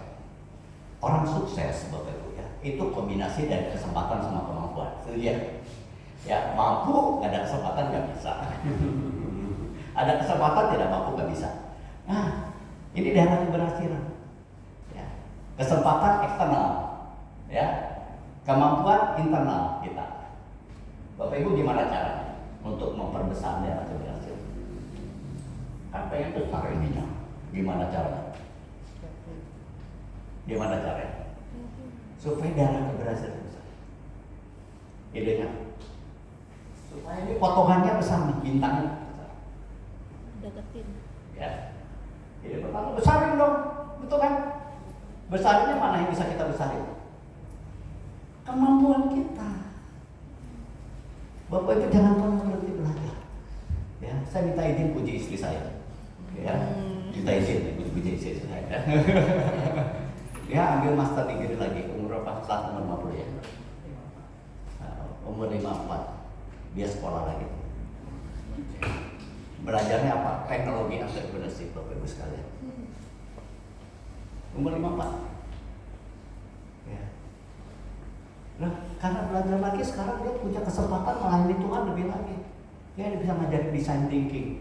Ya, Bapak Ibu yang di kampus-kampus sekarang belajar design thinking. Ya, istri saya boleh pakai dia ya. Belajar dari salah satu jagonya design thinking di dunia. Ya, belajar.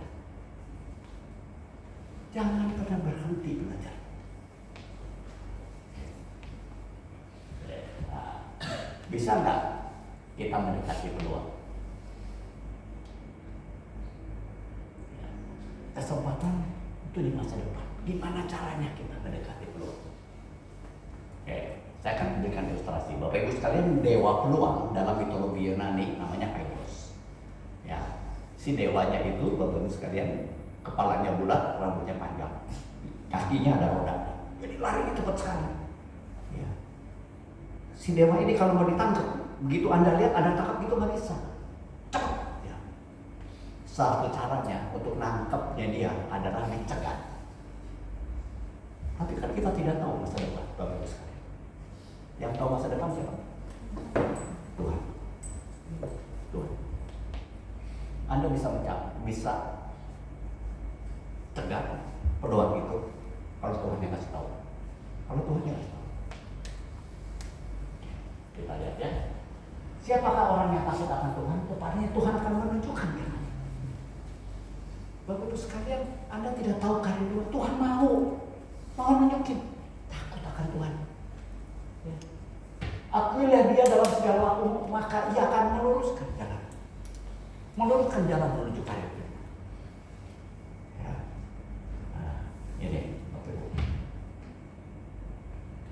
Ini Abraham Lincoln. Suatu kali Abraham Lincoln ini Presiden Amerika Serikat, dia hidup dalam masa utara sama selatan itu perang saudara. Karena yang utara ingin menghapus perbudakan, yang selatan tidak mau menghapus perbudakan. Nah, satu kali Bapak Ibu, jenderalnya menang. Jenderalnya mengatakan begini, kita menang ini karena Tuhan menyertai kita. Nah, Abraham Lincoln ngasih koreksi ini, saya pakai bahasa Indonesia aja, cepet ya. Dia mengatakan begini, Bapak Ibu, ya ini garis besarnya aja. Bukannya Tuhan menyertai kita, tetapi karena kita berada di pihaknya Tuhan. Saya ulangi, bukannya karena Tuhan berada di pihak kita, tetapi karena kita berada di pihaknya Tuhan. Anda ingin mulus menuju karir Tuhan? Beradalah di pihaknya Tuhan. Beradalah di pihaknya Tuhan. Saya kesaksian lagi Bapak Ibu ya. Waktu saya selesaikan master degree saya yang ketiga, saya pikir enak juga sekolah ya. Saya pengen sekolah terus, kan sekolahnya online. Saya udah hitung tuh Bapak Ibu sekalian. Kalau saya sekolah online terus sampai saya pensiun, saya dapat 6 master degree. Masuklah saya untuk ambil master degree yang keempat. Tiba-tiba dalam satu conference saya ketemu satu profesor ya dari Kanada. Saya bilang, keren banget ya. Periksa universitasnya. Ternyata ada S3. Ada S3, bisa cara online. Saya daftar ke sana, Bapak Ibu sekalian. Saya menjadi doktor dalam bidang distance education. Jadi doktor online education itu ilmunya itu saya tahu. Nah, saya ngambil doktor 2012, umur 52. Lulus tahun 2017. Nah, Bapak Ibu sekalian, waktu saya sudah selesai jadi doktor dalam bidang distance education, saya ngomong ke teman-teman saya di kampus. Ini distance education penting loh untuk masa depan. Ya, teman-teman saya bilang, ya oke lah gitu ya, nggak terlalu serius. Mana nyangka, 2020 terjadi apa? Ya, 2020 COVID, semua pakai online. Saya tahu ilmunya. Dan saya waktu di Ciputra, saya mempersiapkan teman-teman saya tahu ilmu ini. Waktu saya selesai mengambil kuliah itu, kan nggak tahu bahwa ada COVID. Saya mengatakan, Tuhan terima kasih. Kok Tuhan seakan-akan ngasih tahu ke saya apa yang harus dipelajari untuk masa depan.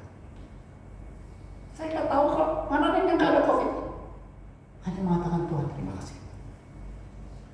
Ya, Tuhan yang sama yang peduli pada saya dengan keluarga saya, peduli pada Anda. Ini kita ucapkan sama-sama ya Bapak Ibu ya. Ya, Yohanes 12:26. 1, 2, 3. Barang siapa melayani aku, ia harus memiliki aku. Dan di mana aku berada, di situ pun pelayanku akan berada. Barang siapa melayani aku, ia akan dihormati Bapa. Bapak kalimatnya penting. Hormat itu adalah kalimat dari bawah ke atas. Itu kan ya, menghormati presiden, menghormati guru, menghormati orang tua. Tuhan tidak punya kepentingan tidak harus menghormati kita. Jauh banget. Tapi kalimat dari bawah ke atas digunakan dari atas ke bawah. Oh, Tuhan, pemilik kehidupan, mengatakan menghormati siapa yang melayani. Orang yang diuntungkan kalau melayani Tuhan kita Bapak. Orang yang dirugikan karena tidak melayani Tuhan itu adalah kita. Jangan sampai tidak melayani. Kata dihormati itu luar biasa, Pak. Coba Bapak Ibu, kalau nanti presiden mau datang, Anda akan memberikan semua yang terbaik. Anda akan memfasilitasi. Ya, itu parkir depan mungkin dikosongin buat Pak Presiden. Betul kan? Ya, ini gedung dicek. Betul? Difasilitasi. Anda bayangin nggak? Dihormati oleh Bapak. Hidup difasilitasi oleh dia. Undangan ini terbuka pada siapa saja. Ingin nggak Bapak Ibu sekalian masuk karir keduanya difasilitasi oleh Tuhan? Ini ya, orang yang paling dibutuhkan kalau melayani adalah kita sendiri. Baik, ini saya sudah lewat. Ya, ini apa tadi ya kesimpulannya Bapak Ibu sekalian ya. Nah, ini menuju soft landing ya. Anda sudah parah, sudah ada parasutnya kan? Ya, sudah latihan ya, sudah ada lokasi pendaratannya kah? Ya, silahkan diumumkan ya. Nah, ini Bapak Ibu, ini doa untuk karir kedua ya. Nanti saya ajak Bapak Ibu doa, saya akan pimpin kita doanya. Doanya bertanya kepada Tuhan, Tuhan, apa rencana? Apa yang harus aku lakukan? Apa yang harus aku tinggalkan? Apa yang harus aku tambahkan dan aku turunkan? Apa yang harus aku lakukan lagi? Ini doa karir kedua ya, untuk membawa kita berada di pihaknya Tuhan ya, bukannya Tuhan kita meminta-minta Tuhan berada di pihaknya kita. Oke, bagi saya jawab yang tadi. Nah, kita akan selalu punya tantangan di dalam waktu menyeimbangkannya. Kata kuncinya adalah waktu. Saya kasih beberapa best practice yang pernah kami lakukan. Waktu anak-anak sudah mulai besar, ya, Bapak Ibu sekalian, ya, kita memutuskan kita ikut KTP parenting. Kita ikut di Unike di Kelapa Gading, rumah kita di Kedoya, jauh kita jalanin. Citra Garden, Citra Garden ke sana, ya, barat sama-sama, barat ke timur, ya, sama-sama dari barat ke timur. Kita jalanin, ya, kita pindah ke Kedoya, tetap dijalanin ke sana. Terus kemudian bagaimana Tuhan? Saya berpikir ya, supaya waktunya lebih baik adalah kalau kami bisa pindah rumah ke dekat sekolah. Kalau cerita agak panjang, tapi Tuhan pimpin sekali sehingga kita bisa punya rumah di Sampres Gading. Saya bisa ngantar anak ke sekolah. Anak saya berangkat ke sekolah, saya ngantar. Ya, kita semua punya pengalaman antar anak. Ya, Tuhan berkati kami ada sopir. Ya, kami tidak minta sopir. Kita antar sendiri. Ya, kami punya kenangan dengan anak. Kedua, quality time harus sengaja dicipta. Salah satu caranya adalah saya dengan anak saya, Bapak Ibu sekalian, setiap tahun punya kesempatan pergi hanya berdua. Ya. Anak saya mulai kelas 4, setiap tahun punya kesempatan pergi hanya berdua dengan saya. Kita pernah keluar kota, kita pernah keluar negeri, hanya berdua. Kita pernah touring pakai mobil, hanya berdua. Saya menikmati masa sampai sekarang relasi dengan anak saya. Kami menikmati karena kita invest di waktu dan direncanakan supaya waktunya berkualitas. Ya, saya juga ingin sampaikan Bapak Ibu yang sudah keluarga nih, anak-anak sudah besar, ya, jangan lupa waktu berkualitas dengan pasangan Anda. Ya, anak-anak tahun 2010, anak paling kecil umur 10, saya mengatakan pada anak-anak, mulai tahun ini, papi mami akan pergi hanya berdua tanpa kalian. Kita akan pergi hanya berdua. Setiap tahun saya dengan dia punya kesempatan kita pergi berdua. Sekarang setahun bisa berkali-kali kita pergi berdua. Bapak Ibu, don't stop being husband and wife. Setuju nggak? Don't stop being husband and wife. When you have children, dia tambahin. Iya. Ya. Time management dan rencanakan menjadi indah. Desain menjadi indah. Ya. Baik Pak, itu kayak jawabannya.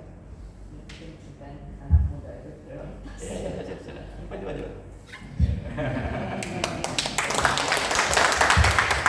Ya mungkin ya saya ngerti sih ya, karena kami juga pernah mengalami waktu baru nikah, belum punya anak, jadi berdua bekerja, rumah di Citra Garden, terus kerjaannya di Jakarta Pusat ya, Tamrin Sudirman.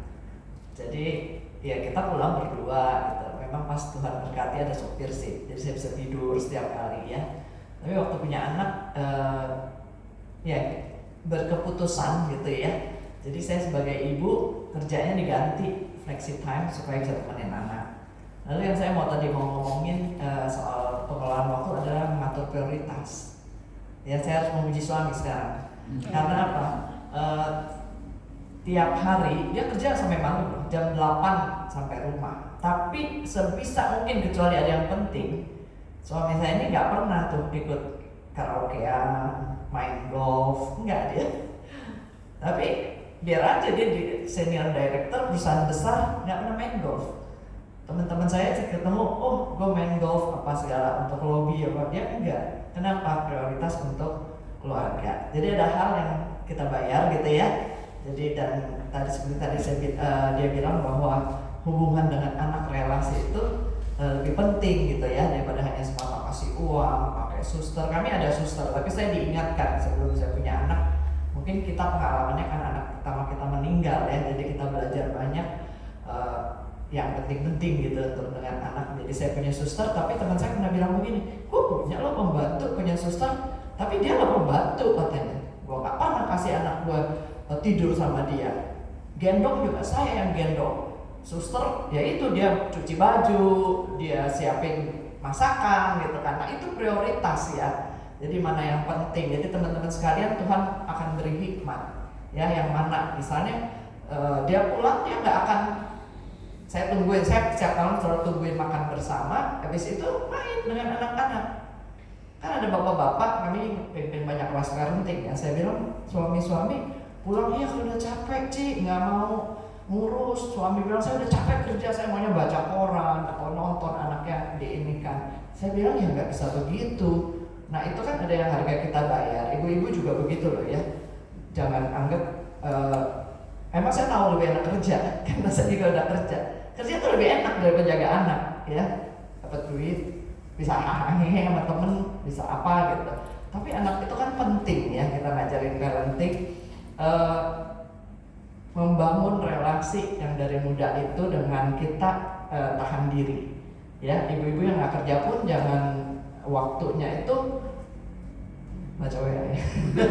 Drakor gitu ya, boleh sih, saya juga seneng gitu baca, saya senang ini, tapi harus dilihat mana pentingnya ya. Jadi untuk anak, jadi bagi waktu ini gimana, Jakarta begitu ya, berstrategi lah ya. Kita juga pindah rumah itu memikirkan supaya anak saya, prinsipnya kita gini, anak harus dekat gitu sekolahannya, jangan jauh-jauh. Saya bingung sama anak muda zaman sekarang, anaknya yang satu di sini, satu di sana, satu utara, satu selatan gitu ya. Jadi itu membuang waktu, harus berdoa minta, itu aja. Baik, Bapak Ibu, ada pertanyaan ya, saya kira waktu saya 12 menit, kira lagi 12 menit lagi atau sudah habis? Masih ada, masih. Ya, boleh satu pertanyaan lagi Pak. Oke, silakan Pak ya. Coba dulu nih. Ayo Pak, silakan. Ya. Jadi gini Pak, teman-teman terima kasih untuk kesaksiannya. Cuma gini, mungkin ini lebih ke konsep yang berbeda ya Pak. Jadi kalau saya kan melihat semuanya itu kan ada kayak momentumnya ya. Jadi kalau kayak sekarang tuh saya dari kepala 5, saya merasa bahwa saya itu dalam kurva, saya bukan di golden age lagi, tapi udah menurun. Mungkin juga kalau misalnya setelah pindah-pindah perusahaan, saya sudah tidak di dalam puncak penghasilan yang lebih tinggi gitu. Jadi udah menurun juga. Cuma nggak tahu nih, kan Bapak di sini lebih senior ya. Lebih senior mungkin dari sisi pandangan atau perspektifnya bisa sharing ke kami.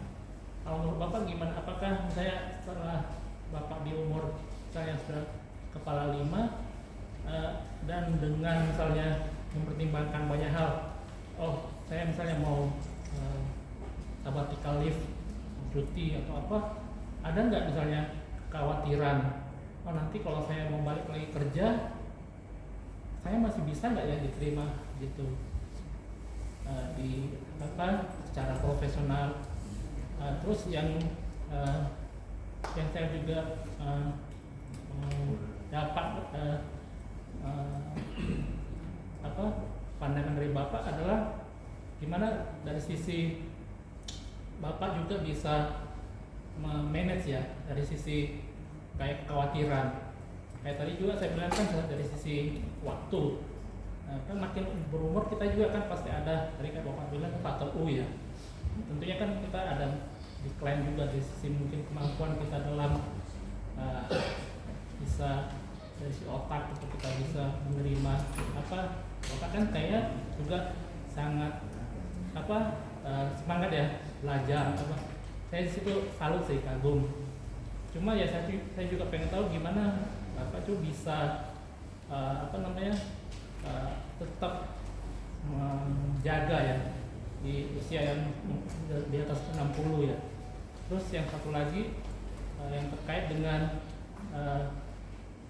tadi Bapak bilang ditawarkan S3 distance ya. Nah saya di situ juga melihat apa Bapak memang lebih banyak itu tidak terencana. Kalau saya lihat kan Bapak itu kayaknya orangnya sangat terencana ya, terplanning gitu. Kan kita kan nggak tahu Bapak tuh ngambil S3 yang mungkin nggak relate ya. Mungkin orang lain lebih suka ngambilnya yang terkait dengan bisnis atau ngambil AI atau apapun yang lagi booming atau tren. Tapi Bapak ngambil sesuatu yang mungkin kesini gitu kan. Tapi ternyata memang tiba-tiba dibutuhkan. Maksud saya itu gimana Bapak bisa sampai dapat memutuskan ke situ gitu loh. Terus sih Pak mungkin ada kebanyakan tapi ya. Terima kasih. Ya. Bapak Ibu, kekhawatiran pasti ada. Jadi waktu saya hendak ke Inggris, dapat ke Inggris itu bos saya bilang bahwa kamu nggak akan naik gaji loh, atau maksudnya tidak menjamin bahwa posisimu naik gara-gara kamu dapat master degree yang baru. Bahkan dia ngomong begini, kalau kamu kembali jabatanmu belum tentu ada.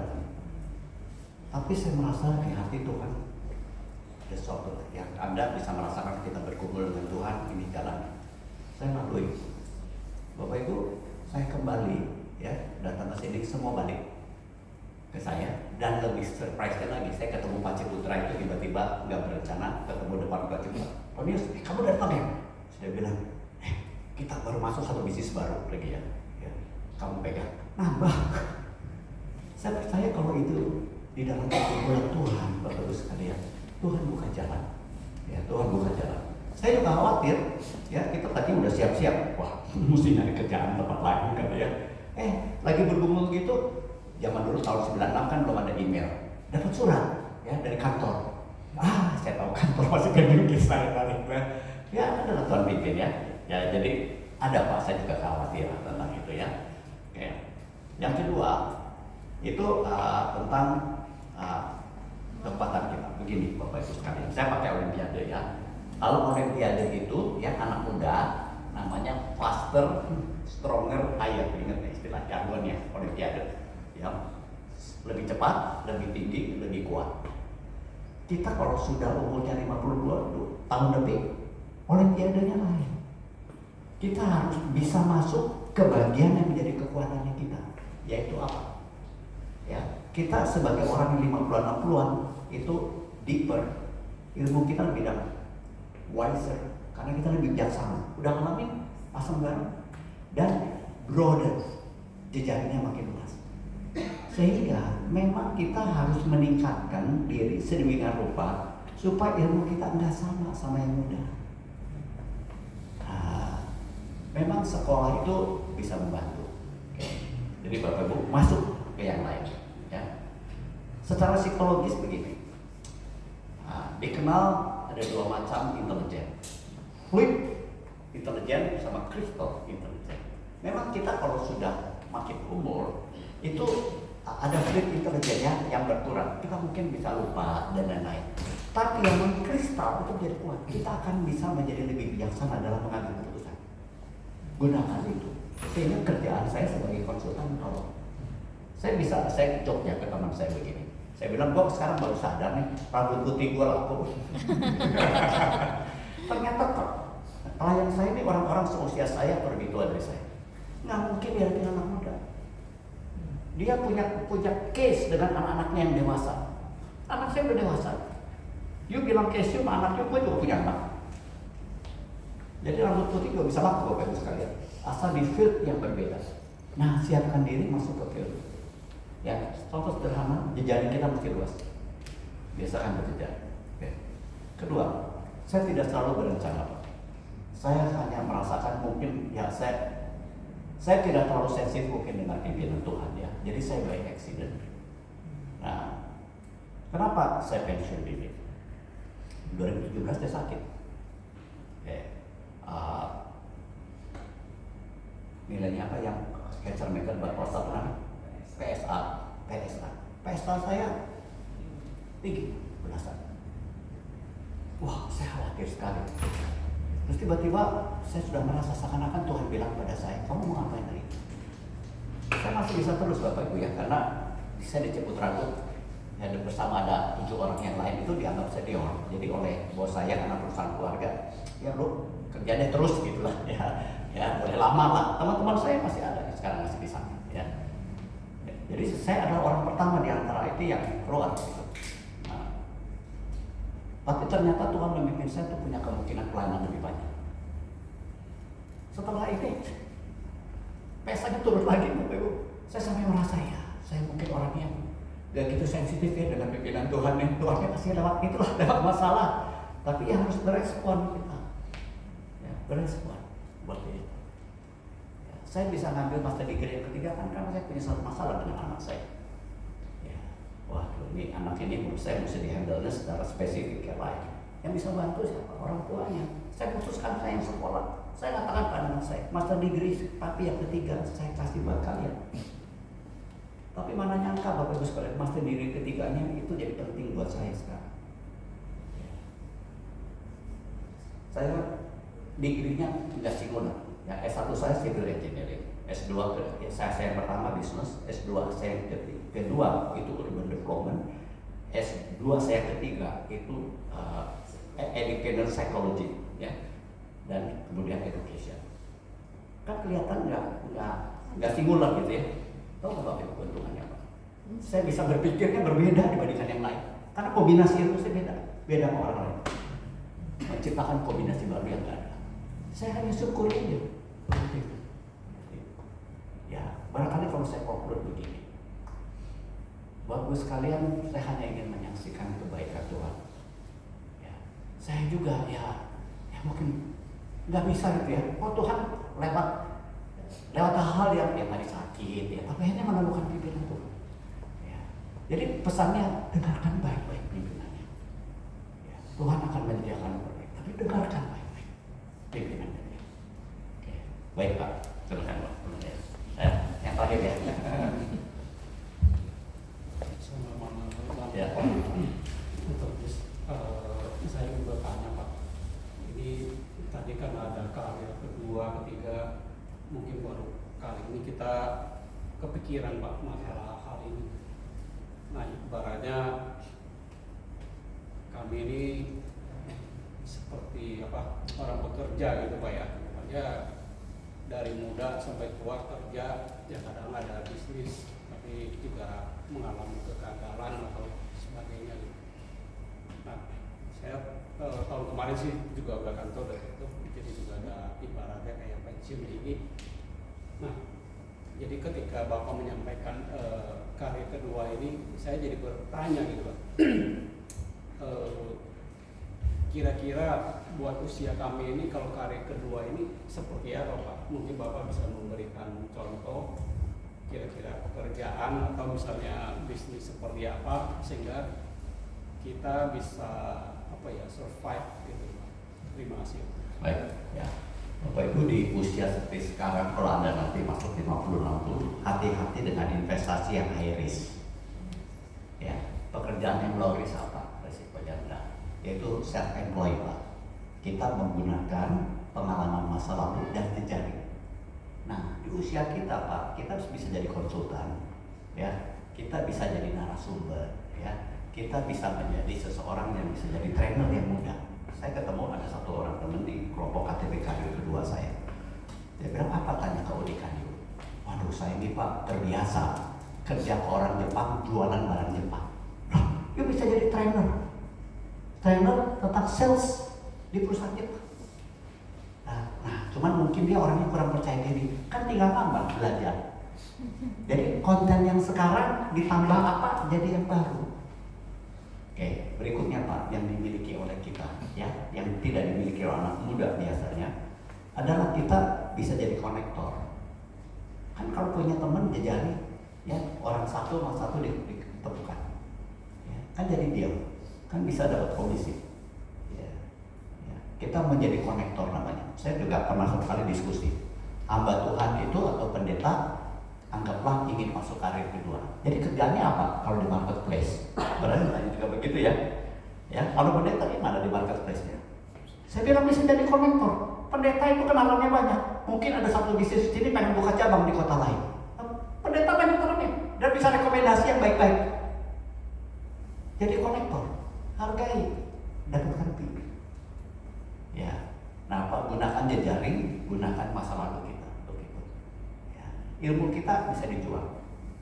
Bapak Ibu sekalian, kalau Bapak Ibu sekarang menggunakan GenAI, saya dorong gunakan GenAI. Nulis buku gampang sekarang. Nulis buku gampang. Ya, saya mungkin 3 bulan terakhir ini udah nulis berapa? Mungkin 2 buku. Gampang nulis buku. Ya, tularkan ilmunya, suruh GenAI, nulis jadi 300 kata serat jadi. Iya. Ya. Nah, satu cara begini ya, yang di advice ya. Perlu berbicara dengan pasangan dan sekelompok, masing-masing cerita. Saya di KTB karir kedua bisa saling cerita satu sama lain. Lalu diberitahu ya, oh you sebenarnya keahlian you gini, you sebenarnya bisa begini. Dan kemudian saling mengenalkan satu sama lain. Oke. Saya punya KTB karir 2, KTB karir udah hampir berakhir. Sekarang pada momen harus saling kenalkan. Jadi itu 5 orang atau apa ya. CV-nya, masing-masing kan punya CV. CV-nya lain Pak, anak muda. Kita kan punya pengalaman, suruh bikin CV. Lalu setiap orang anggota saling bagi ke orang lain supaya dikenal. Bapak Ibu bangun jejak. Kalau di sini ada kelompok karir kedua, bangun sama-sama, belajar sama-sama dan saling mempromosikan satu sama lain. Nah, tip yang kedua Pak, waktu kita bantu orang, ya, biasanya bantu perusahaannya atau bantu jualan, mulai dengan pro bono. Pro bono jangan bentuk individu, supaya nambah rekam jejak. Ya, supaya kita punya pengalaman. Ya, Bapak kan punya pengalaman sebelumnya. Ya, bisa datang ke perusahaan-perusahaan sejenis dan kasih bantuannya. Karena itu jadi rekam jejak, nanti akan dikenal. Ya, barangkali begitu Pak tipnya ya. Baik. Bapak Ibu sekalian, saya kira waktunya saya sudah habis ya. Saya ajak Bapak Ibu berdoa ya. Ya, saya akan berdoanya kita semua bertanya pada Tuhan ya tentang 5 pertanyaan tadi. Ya. Yuk kita doa sama-sama ya. Tuhan, kami datang kepada Tuhan, membawa hati kami dan bertanya kepada Tuhan, apa rencanamu untuk hidup kami ya Tuhan? Apa yang harus kami akui di hadapan-Mu? Apa yang harus kami tinggalkan? Apa yang harus kami tumbuhkan dan tambahkan? Apa yang harus kami lakukan dengan segera? Kami membawa segala kelemahan, ketakutan, khawatir yang mengasihi kami. Tuhan tolong kami supaya kami berpaut kepada Tuhan. Bantu kami untuk melayani Engkau terus, mendengar pimpinan-Mu, menikmati perjalanan kehidupan bersama Tuhan, dan menyaksikan kepada generasi yang akan datang kehadiran dan keterlibatan Tuhan dalam hidup kami. Terima kasih Tuhan, Kau sudah mempertemukan kami satu sama lain di sini. Di dalam kedaulatan Tuhan kami saling bertemu, dan Tuhan, kami percaya Engkau memiliki rencana indah buat masa depan kami. Terima kasih. Dalam nama Tuhan Yesus Kristus. Amin.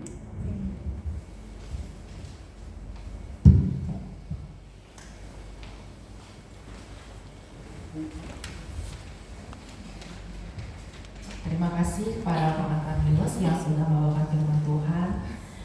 Ya, mari